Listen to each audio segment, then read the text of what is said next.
On va parler de santé périnéale aujourd'hui. Je vais commencer par vous présenter nos différents intervenants. Alice Rowe, bonjour. Vous avez été diplômée en 2018. Vous avez travaillé 3 ans à l'hôpital en tant que sage-femme et depuis 3 ans, vous êtes travaillé en libéral, ce qui vous permet d'avoir une approche globale de la prise en charge avant la naissance, mais aussi après. Vous intervenez sur le suivi des femmes à tout âge, de la puberté jusqu'à la ménopause, et vous travaillez également sur la rééducation périnéale en postpartum.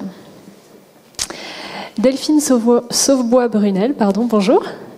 Vous êtes une patiente du docteur Mellerio, vous avez accouché de votre premier enfant en 2016 et vous avez suivi son entraînement pour éduquer et préparer votre périnée avant l'accouchement. Bienvenue. Docteur Paul Châtel, bonjour. Ancien chef de clinique assistant à l'hôpital Beaujon à Clichy, vous êtes gynécologue obstétricien dans une clinique privée.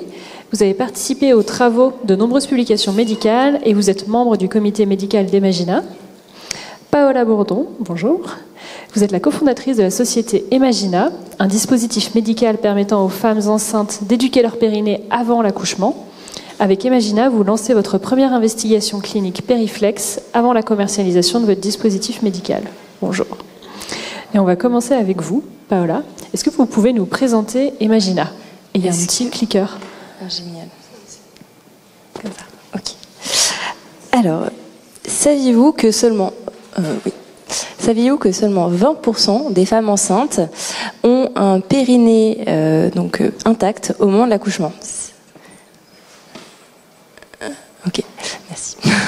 Ça signifie que 80% d'entre elles vont avoir un périnée déchiré ou une épisiotomie, ce qui est douloureux et difficile à vivre, bien sûr, au moment de l'accouchement, mais aussi après, en postpartum, parce que ça peut créer des problèmes de santé par la suite, des troubles sexuels, des fuites d'organes ou encore des descentes d'organes, ou des troubles sexuels importants. Et donc c'est vraiment de ce constat alarmant qu'on est parti avec mes 4 associés, dont le docteur Mellerio, qui est obstétricien et qui a accouché des femmes pendant plus de 40 ans, et ainsi que Thomas Hubert, ingénieur, et Roland Mellerio, qui est product owner. Et donc tous les 4, en fait, on a réfléchi à un dispositif médical qui permet aux femmes enceintes d'entraîner et d'assouplir le périnée des femmes au moment de la grossesse, donc les 5 derniers mois de grossesse. Donc, avec Emagina, comme vous voyez, c'est un petit ballon vaginal qui est connecté à une application mobile et qui va permettre de façon très ludique d'entraîner le périnée. J'imagine qu'aucun d'entre vous ne penserait faire le marathon de Paris, par exemple, sans s'entraîner en amont. Pour la grossesse, c'est la même chose. Il est important, en fait, d'entraîner le périnée avant l'accouchement. Et donc c'est pour ça que notre objectif, en fait, c'est d'être le coach sportif du périnée pendant la grossesse, afin de l'assouplir et qu'il reste le plus intact possible au moment de l'accouchement. Nous commercialisons pas encore notre dispositif médical. On est en pleine phase d'investigation clinique, dont on va beaucoup parler. À terme, ce qu'on souhaitera, quand on aura l'investigation clinique plus après le marquage CE, ce sera de faire en sorte que les professionnels de santé prescrivent le dispositif médical, qu'il soit ensuite acheté par la patiente, remboursé par la sécurité sociale et complémentaire santé, et évidemment après, qu'il puisse être utilisé à la maison en toute autonomie par les femmes enceintes. Actuellement, nous avons un... Est-ce que vous vous souvenez des 20% de périnée intact au début du pitch? En fait, aujourd'hui, on a pour objectif, avec Emagina, de passer de 20% de périnée intact à plus de 60% de périnée intact. Et ça, ces chiffres, on les a grâce aux travaux et à l'étude rétrospective du docteur Mellerio sur plus de 10 ans de pratique, vraiment pratique quotidienne avec ses patientes, et également de pairs obstétriciens qui ont vu aussi des mêmes bénéfices. Actuellement, nous avons un comité médical et nous avons vraiment construit le dispositif main dans la main avec les professionnels de santé. Nous avons un board qui est vraiment paritaire et pluridisciplinaire avec des sages-femmes, des obstétriciens et des kinés, tous spécialisés dans le périnée, pour vraiment créer un produit pour les femmes, mais aussi réfléchi par les professionnels de santé. Et à l'intérieur de ce comité, il y a le docteur notamment David de Sauve, qui est chef de service à Lyon et qui est notre investigateur coordinateur. Et également Yville, qui est professeur à Necker et qui aussi suit le projet avec nous. Aujourd'hui, on est en pleine étude donc qui s'appelle Périflex. C'est une investigation clinique qui a pour objectif principal de comparer la flexibilité du périnée des sujets primipares, donc des femmes qui accouchent pour la première fois, et de faire une distinction entre un suivi de grossesse standard avec une femme qui va être chez une sage-femme libérale et qui va pouvoir être scindée en deux groupes. Soit elle va faire un suivi traditionnel avec cette sage-femme libérale, soit elle va faire le suivi plus l'utilisation du dispositif Imagina. Donc pour nous, c'était très important de faire une investigation clinique en vie réelle, avec vraiment en s'insérant dans le parcours de la patiente. On en a parlé un petit peu dans les différentes tables rondes. C'est vrai que c'est très important que le dispositif ou la nouvelle thérapie s'insère dans la vie normale des patientes et des professionnels de santé. Il ne faut pas rajouter des choses en plus, parce que sinon c'est trop lourd pour vous. Et donc, il faut vraiment pouvoir être le plus indolore et le plus facile pour les professionnels de santé. Et donc, aujourd'hui, on va faire deux mesures, une à D0 avec le dispositif Imagina sur le groupe patiente contrôle et sur le groupe Imagina. Et après, une deuxième mesure à D90, donc pendant qu'elle est enceinte, bien sûr, pour voir justement la différence de flexibilité du périnée pendant la grossesse. Ça va nous permettre d'avoir des données objectives et fiables, parce que c'est assez fou. Moi, quand j'ai découvert ça, j'étais assez choquée, mais il y a presque pas de données sur le périnée dans le monde. Alors en France, on n'en parle même pas, mais dans le monde, c'est-à-dire qu'il y a des chercheuses et des médecins des États-Unis et même de Finlande qui sont intéressés par notre recherche, parce que il y a énormément de données qui manquent aujourd'hui sur le périnée, et encore plus sur le périnée des femmes enceintes. On pourra en parler un peu plus sur l'investigation clinique des femmes enceintes, mais c'est un très vaste sujet. On y reviendra, oui, un tout petit peu plus tard. Je vais me tourner vers vous, Alice. Vous avez l'expérience terrain en tant que sage-femme. Et du coup, quel est le besoin patient que vous voyez au niveau de l'éducation à la rééducation du périnée pendant la grossesse ? Du coup, moi, effectivement, avec l'approche de l'hôpital et l'approche en libéral, je me rends compte que les femmes, pendant la grossesse, elles ont beaucoup de questions. Mais elles ont des questions d'un point de vue global sur leur propre rapport à elles-mêmes. Et l'approche du périnée, pour moi, elle fait partie intégrante de cette approche. Et mine de rien, pendant la grossesse, c'est une période pour elles, au-delà de la période pour le bébé. Et si on pouvait donner cette possibilité à chaque femme de prendre conscience de son périnée dès la grossesse par l'intermédiaire de choses concrètes, parce que mine de rien, elles ont besoin de ça pour se sentir aussi à l'aise dans leur corps. Je trouve que c'est plutôt très très intéressant. Voilà, je ne sais pas si ça répond à votre question, mais en tout cas, voilà mon approche. Si, très bien. Merci beaucoup. Delphine, vous, en tant que patiente, vous avez suivi du coup la méthode de la préparation du périnée avant l'accouchement. Est-ce que vous pouvez nous partager votre expérience ? Oui, alors moi, j'ai eu mon premier enfant à 33 ans et j'avais eu beaucoup de mes amis qui avaient eu des enfants avant, et je dois dire que j'étais inquiète à l'idée d'accoucher parce que j'ai entendu toutes sortes d'expériences, des femmes, des copines qui pouvaient plus s'asseoir pendant des semaines, qui avaient des douleurs atroces, leurs relations sexuelles, n'en parlons pas. Et j'étais une très bonne cliente à la programmation de mon accouchement par césarienne. Mais je l'avais pas encore fait quand j'ai rencontré Sabine Dugelet, qui est kiné spécialisée dans la rééducation du périnée, qui est une amie. Quand je lui ai annoncé ma grossesse, je lui ai dit voilà, je suis inscrite à l'hôpital. C'est tout nouveau pour moi. Moi, j'y connaissais rien. Je me suis inscrite dans le premier hôpital pour faire un suivi de ma maternité. Et elle m'a dit Delphine Épinot.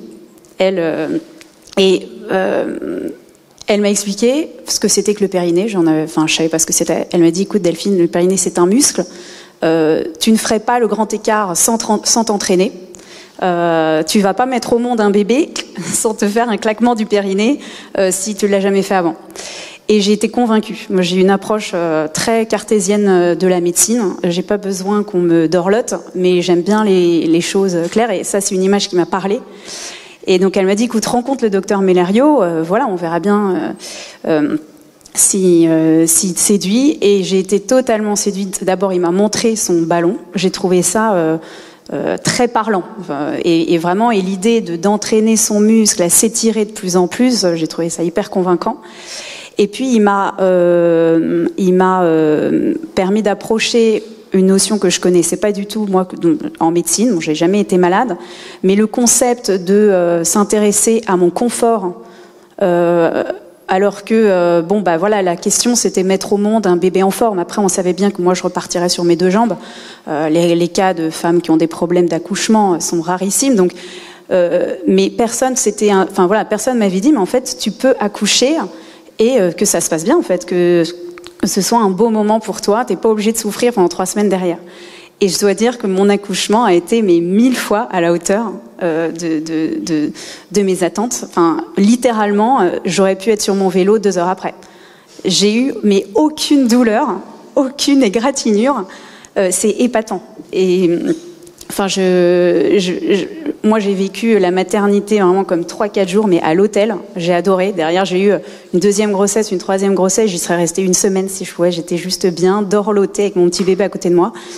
Et j'avais mon mari qui faisait des allers-retours, qui allait me chercher des sushis et qui me disait, j'entendais des gémissements dans les chambres d'à côté, qui me disait, mais j'ai rencontré le personnel médical. Là, il y avait une grande discussion avec le papa d'à côté. Il me disait, je cours chercher une bouée. D'accord, je vais chercher les poches de glace. Enfin, on vivait pas du tout les mêmes choses. Et voilà, moi j'ai été bluffée. Et 2e et 3e accouchement facile parce qu'après le périnée est parti, quoi. Merci. Paul, vous êtes docteur et vous êtes au comité scientifique d'Emagina. Est-ce que vous pouvez nous parler de l'investigation clinique Périflex ?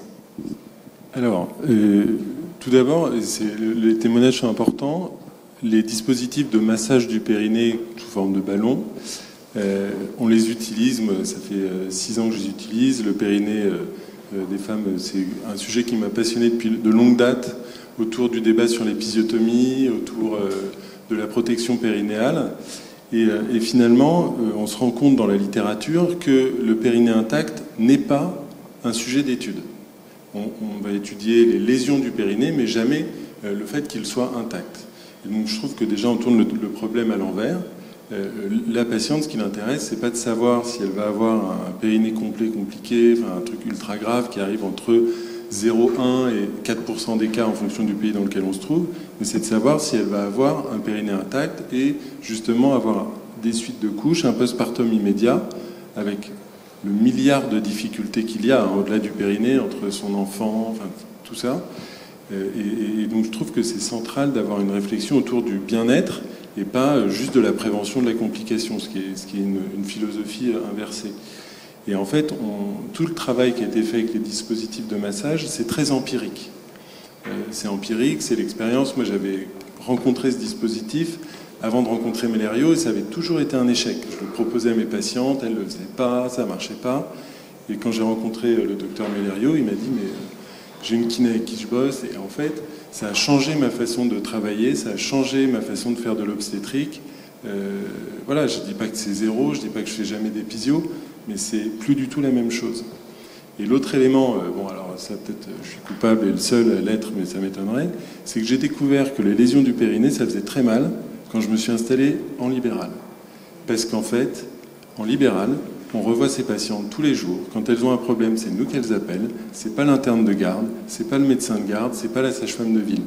Et en fait, on se rend compte à quel point les quelques jours qui suivent la naissance sont d'une difficulté, d'une intensité. Si on rajoute des lésions du périnée, c'est vraiment, c'est beaucoup plus dur que ce que je ne pouvais l'imaginer avant de m'installer.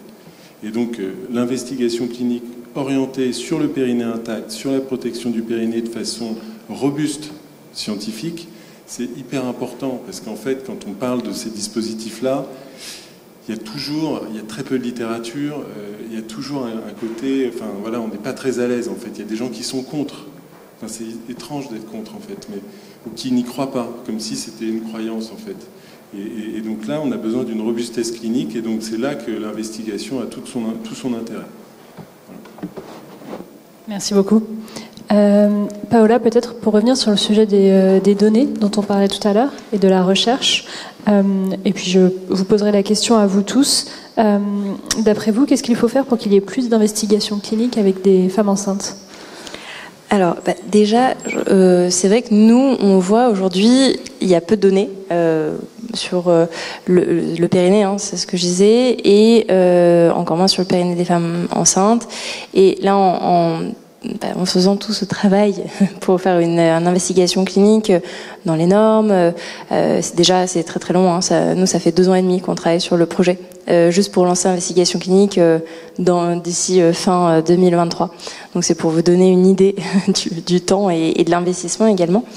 Donc il y a un problème d'investissement en effet, pour que les industriels ou au moins les femtech puissent trouver l'argent pour lancer des investigations cliniques sur les sujets des femmes.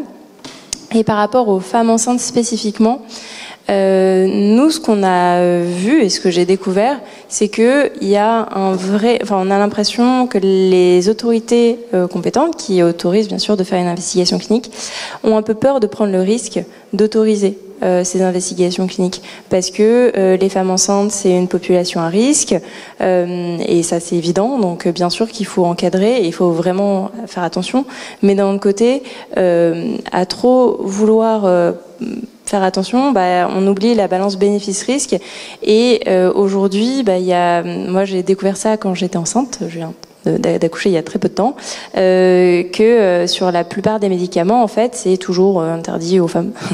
Même quand finalement, les professionnels de santé me disent si c'est bon, tu peux le prendre, il n'y a pas de souci. Je suis c'est bizarre, il y a marqué que c'est pas possible.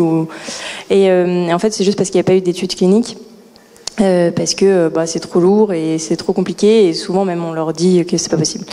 Et donc le problème, c'est que cette balance bénéfice-risque, on arrive à pas donner la possibilité d'aller faire de la recherche, découvrir des choses, découvrir que peut-être qu'il faut en effet ne surtout pas aller vers cette voie-là, ou découvrir qu'il faut aller justement vers des nouvelles innovations, des nouvelles façons de traiter et des nouveaux traitements.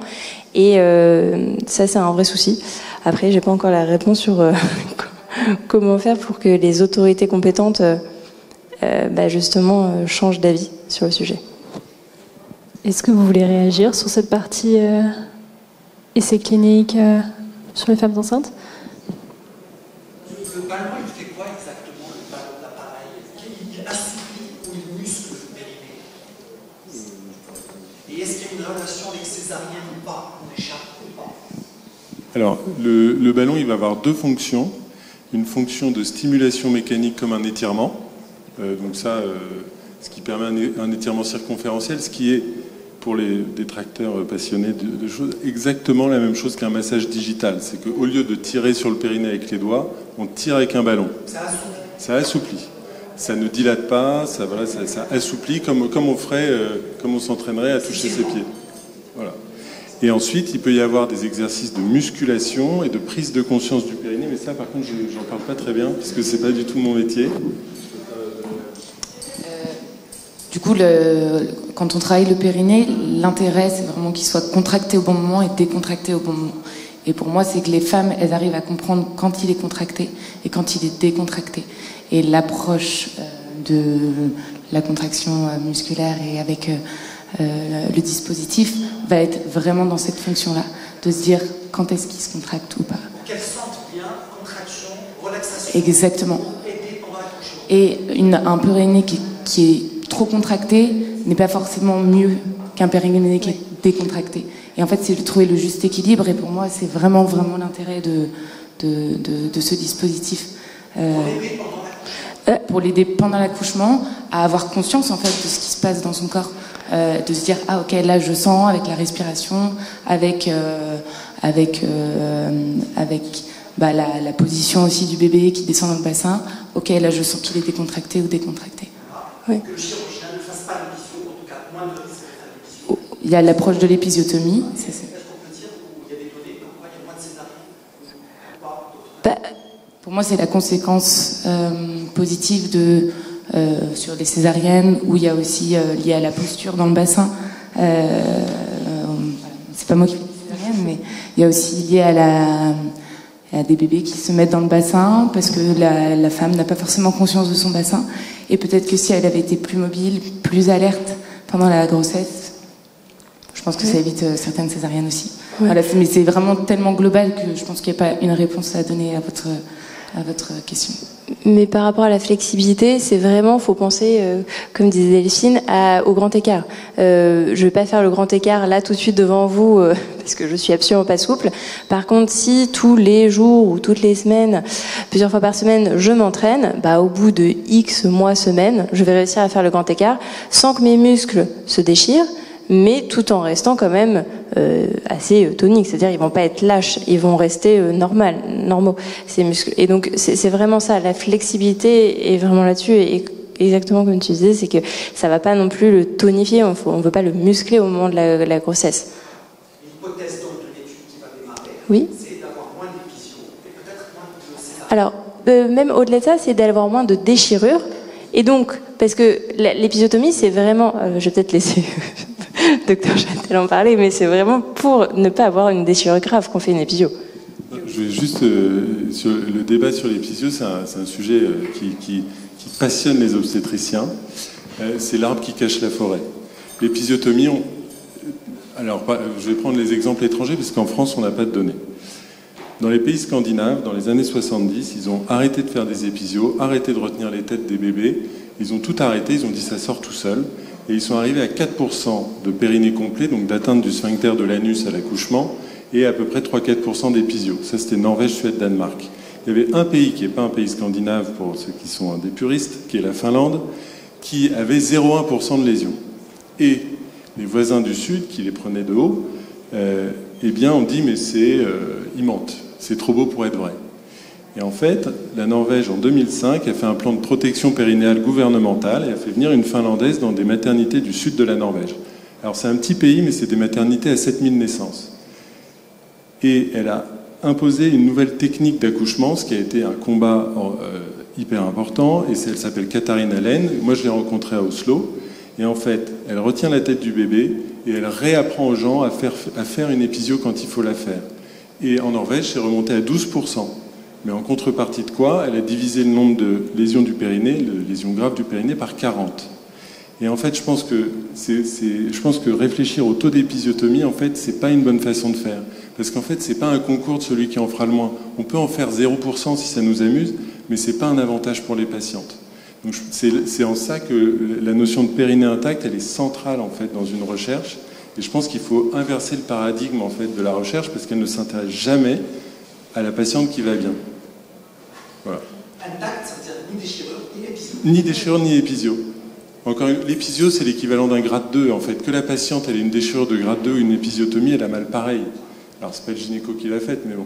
Et association avec forceps ou pas, il y a bien. Avec l'épisiotomie, bien sûr. C'est ça. Ah oui, bien sûr. Mais les chiffres qu'on a là, c'est en global. C'est-à-dire qu'il y a 20% d'extraction instrumentale, à peu près 20-25% chez les primipares.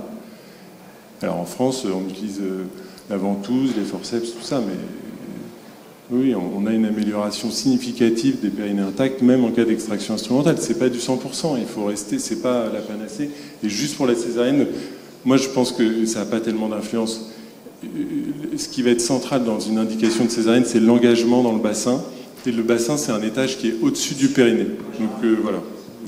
Mais après, bon. Voilà. Je pense qu'il ne faut pas tout confondre. Et déjà, si on arrive à démontrer qu'il y a plus de périnée intact, je pense que c'est vraiment central et fondamental pour la santé des femmes qui viennent d'accoucher. Et au-delà de juste du moment de l'accouchement, il y a aussi sur le postpartum. Et une femme qui aura déjà conscience de son périnée pendant la grossesse, sur l'approche du postpartum et sur la rééducation en elle-même, eh ben, je pense qu'elle va gagner énormément en qualité de vie. Totalement. Et en fait, d'ailleurs, dans notre investigation clinique, on va regarder ça. parce que on va pas juste s'arrêter à elle accouche et on la laisse dans la nature. On va aussi récolter des données sur, bien sûr, l'accouchement, est-ce que le périnée était impacté, etc. Mais aussi après, 6 à 8 semaines après l'accouchement, il y a un rendez-vous chez la sage-femme. Et c'est pour ça qu'on fait une investigation clinique chez des sages-femmes libérales, ce qui est d'ailleurs très rare. J'ai été assez intriguée, mais il y a très très peu d'investigations cliniques avec des sages-femmes.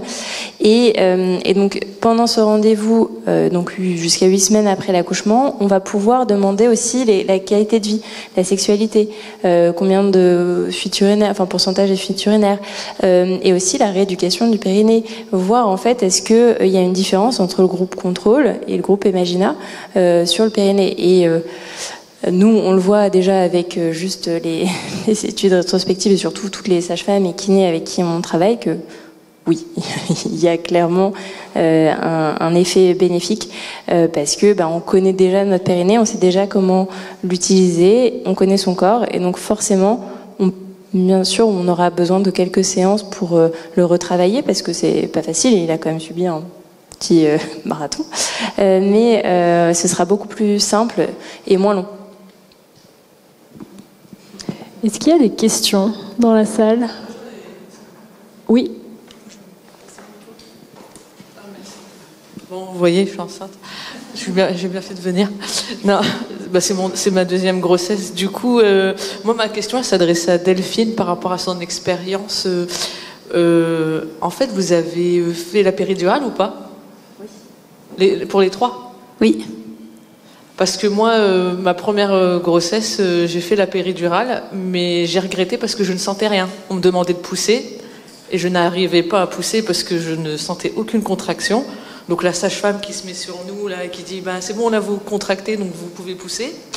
Du coup, je me disais je vais pousser, et en fait, j'arrivais pas. Donc forceps, ventouse, épisio, et du coup, là, la deuxième grossesse, je me demande, je me suis un peu instruite sur ça, et je me suis dit, est-ce que c'est pas finalement la position? Parce que j'ai vu que la position dans l'eau ou debout pouvait donner moins de risques que le fait d'être allongé, qui n'était pas forcément une... Moi, sur mes trois accouchements, j'ai eu 3 péris différentes. Une où j'ai rien senti, c'est la première. Je sentais même pas mes jambes, je trouvais que c'était trop. Et en effet, j'ai pas retrouvé les sensations pour pousser. On m'a un peu aidé, mais c'est passé tout seul. Et Ils pesaient combien? Ils étaient à combien? 3 kilos, en gros les 3. Ouais. C'était pas des 4,5 kg. Hein, moi, c'est bon. 3 kg 700. Ouais, peut-être ça fait un peu de différence, ça, je sais pas. Deuxième, j'ai eu vraiment mal.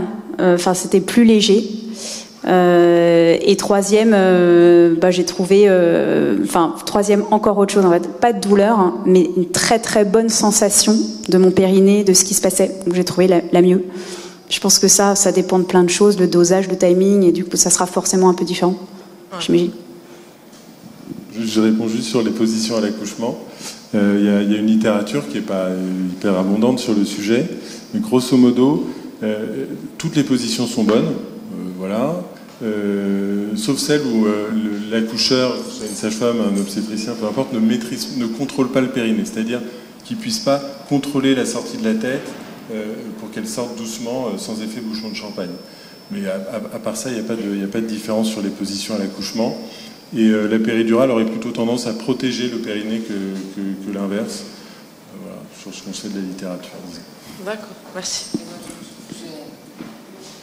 Vous allez faire c'est votre deuxième, du coup, avec l'expérience du premier, mine de rien, vous allez apprendre, et il y a peut-être des choses que vous allez aussi faire différemment, et mine de rien, sur l'étude, c'est difficile de dire, parce que c'est aussi propre à chacun et propre à son histoire, donc laissez-vous aussi porter par ce que vous avez envie, et vous verrez bien. Est-ce qu'il y a d'autres questions? Oui. Le pourcentage de césarienne et le pourcentage d'élection en France? En France, le pourcentage, grosso modo, les dernières datas que j'ai, c'est autour de 20% pour les césariennes, en fonction du niveau, 20% d'extraction instrumentale. Là, on est sur toute la population. Là, on parle que des primipares, hein, attention. Donc, voilà. Et au global, 20%, à peu près c'est 20% pour tout. Et l'épisio, ça a largement diminué.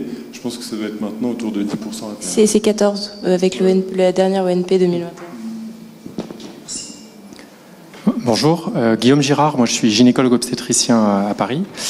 Alors, j'ai entendu tout ce qui a été dit, je suis assez d'accord avec pas mal de choses. Alors, c'est vrai que moi j'ai plutôt été dans ceux qui au début étaient assez sensibles à l'existence de ce type de ballonnet. Je trouvais que c'était séduisant et avec l'arrivée des Pinot maintenant il y a quelques années. Et puis voilà, c'est vrai que depuis on n'a pas tellement de données probantes.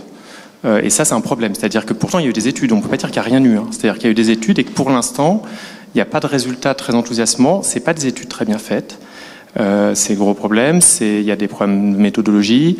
On a regardé ça de près et aujourd'hui, c'est vrai qu'on n'a pas tout à fait assez de données pour dire qu'il y a un bénéfice clairement démontré. Ça, c'est la première chose. La deuxième chose, c'est que du coup, je suis très content qu'il y ait une étude randomisée. J'ai l'impression que votre critère de jugement principal, c'est pas l'état du périnée. C'est ça, c'est une histoire de flexibilité. Donc, ça veut dire quoi, sans être trop technique, hein. Et ça veut dire quoi, et éventuellement, comment vous mesurez cette flexibilité?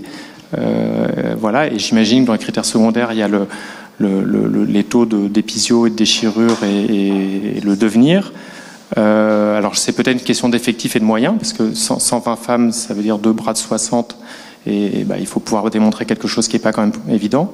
Voilà, donc c'est ma question, c'est plus sur la méthodologie, sans forcément embêter tout le monde avec la méthodologie, mais c'est très bien qu'il y ait un essai randomisé. Ensuite, le problème jusqu'ici des études qui ont été faites là-dessus, c'est soit justement pas de puissance pour montrer quoi que ce soit, soit pas randomisé. Et évidemment, on peut pas. Alors c'est très joli de montrer une donnée du docteur avec qui vous travaillez, qui a sa série rétrospective où il diminue énormément, où il augmente plutôt énormément le temps de périnée intact. Mais ça, sans vouloir être provocant, c'est presque du marketing et on peut pas du tout conseiller ça et faire la publicité autour de ça, je trouve. Ah mais bien sûr, tout à fait. C'est pour ça que on fait pas de publicité parce qu'on vend pas. Oui. Non, c'était pour. Oui, alors ça c'est déjà par rapport à Epino, c'est vrai que on est tout à fait au courant et je pense que le docteur Chavatel en parlera bien mieux que moi. Mais justement, nous, c'est pour ça qu'on veut avoir des données fiables et objectives, comme je disais, parce qu'elles vont être récoltées via l'application. Donc on ne pourra pas tricher, on saura exactement combien de fois les patientes ont fait de séances, combien de temps, enfin tout sera récolté en fait. Ensuite, sur la méthodologie, bon, je ne suis pas l'investigatrice, je suis pas la chef de projet, mais elle est dans la salle, donc on pourrait en parler un peu plus avec elle après. L'objectif, c'était vraiment justement d'avoir une force, comme je disais, assez importante.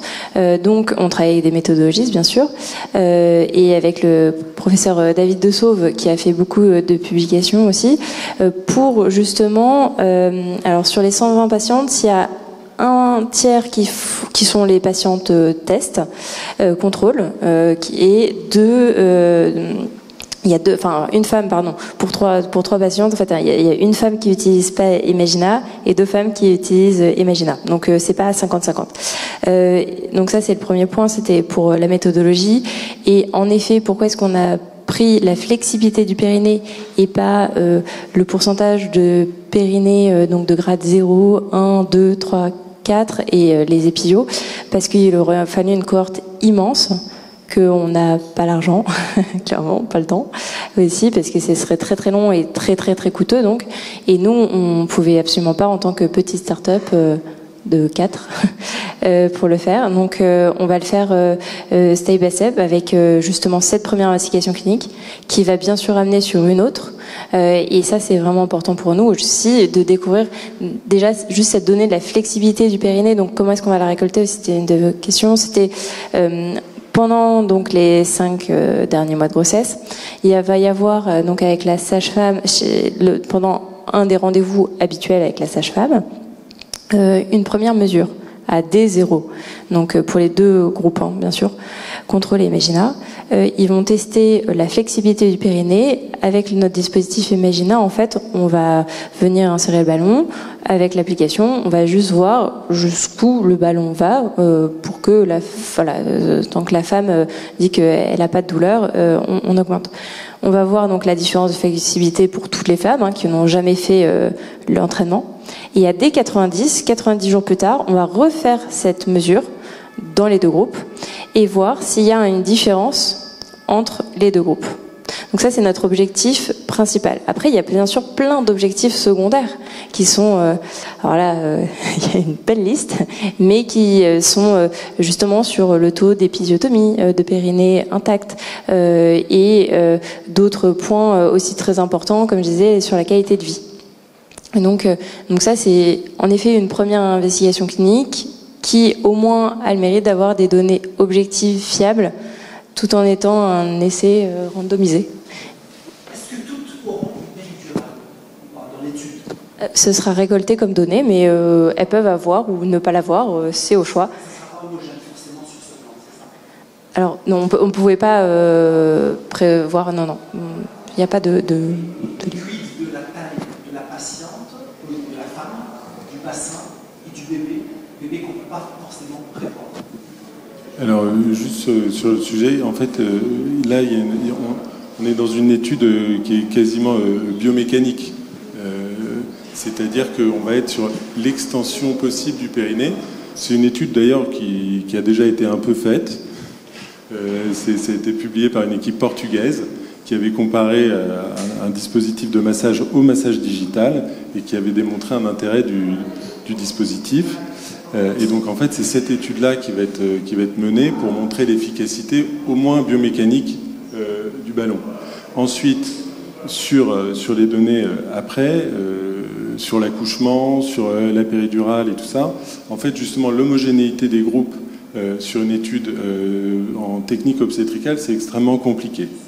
L'étude de Dietz, qui est la seule étude du British Journal publiée sur l'autre ballon, Epino, c'est une étude, le recrutement des patientes, c'était 1000 patientes, il a duré plus de 10 ans. 10 à 20% des patientes du groupe contrôle avaient été acheter le ballon à la pharmacie. À la fin, pour terminer, ils avaient donné un voucher aux patientes. Alors ça a été publié dans le British, parfait, mais en réalité, c'est une étude qui vaut pas grand-chose. Et surtout, c'est pas du tout. En fait, Imagina, ce qui est intéressant avec Imagina, c'est pas le dispositif en lui-même, c'est en fait toute cette façon qu'il va y avoir d'accompagner la patiente. En fait, ce que démontre l'étude du British Journal, c'est que si on tend le ballon à une patiente avec un billet de $50 en lui disant vous revenez le jour de votre accouchement, eh ben ça marche pas. Voilà, c'est la seule chose qui a été démontrée par cette étude. Et donc là, on va faire une étude qui va dire voilà, en fait, nous on a une expérience empirique à laquelle moi je crois énormément, que j'ai observé chez mes patientes, parce que ça c'est les chiffres de mon prédécesseur, mais on a sensiblement les mêmes, tous ceux qui utilisent ce dispositif, et donc en fait on souffre de ce manque de robustesse dans l'investigation clinique, et les hospitaliers, on a eu un mal fou à en trouver un pour faire cette étude.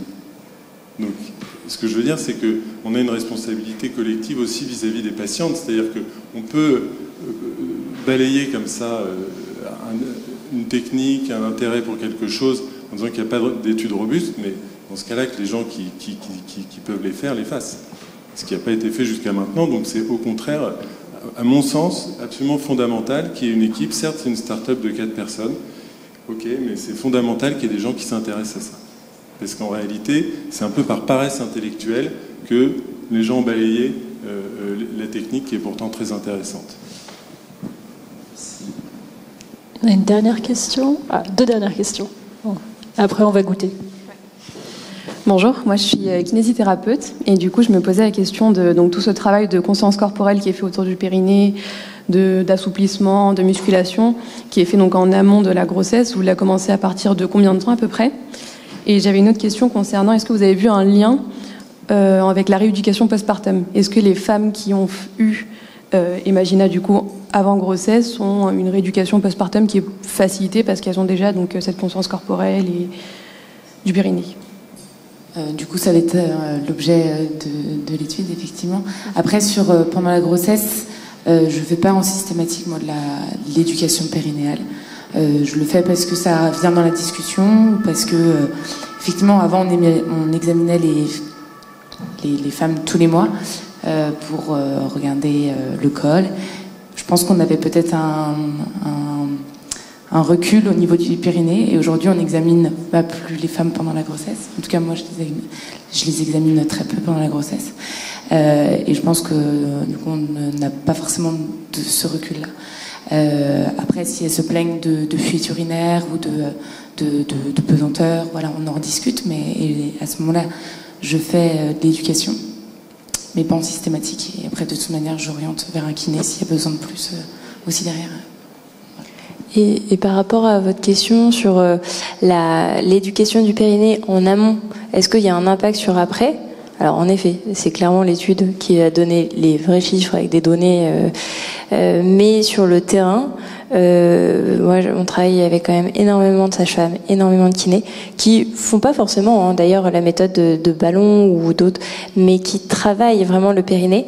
Juste le fait de connaître son corps, de connaître son périnée, de savoir comment l'utiliser, et ben il y a un impact pour après. Parce que la rééducation va être moins longue, moins douloureuse, enfin, et donc il y a forcément un impact, déjà rien que là-dessus. Après, en effet, on aura plus de données pour après. Et c'est l'approche de l'information. Il y a certaines, l'approche juste de discuter, ça va leur suffire. Et il y en a, certaines patientes, elles ont besoin de choses concrètes. Et je pense que l'approche avec cet outil va être vraiment là-dedans. Oui, bonjour, Alexandre Mikachi, Ginzen, conseil en e-santé. Alors d'abord, merci pour l'exposé et puis bravo pour une start-up d'avoir un essai clinique comme ça. C'est extrêmement difficile, donc bravo pour en être arrivé à cette étape-là et courage.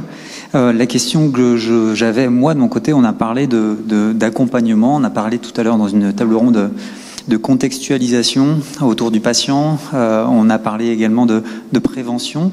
Ma question, c'est de savoir, autour de cette étude en particulier, est-ce que vous avez prévu de regarder des cofacteurs autour de la santé mentale de vos patientes pour voir si justement c'est quelque chose qui potentiellement pouvait être soit par exemple un facteur d'exclusion sur cette gestion de stress en amont et finalement postpartum également. Alors oui, justement oui, en effet, les patientes qui ont des troubles mentaux ou des problèmes de santé, enfin il y a beaucoup dans la liste d'exclusion de facteurs parce que en fait sinon il fallait avoir un panel très très grand.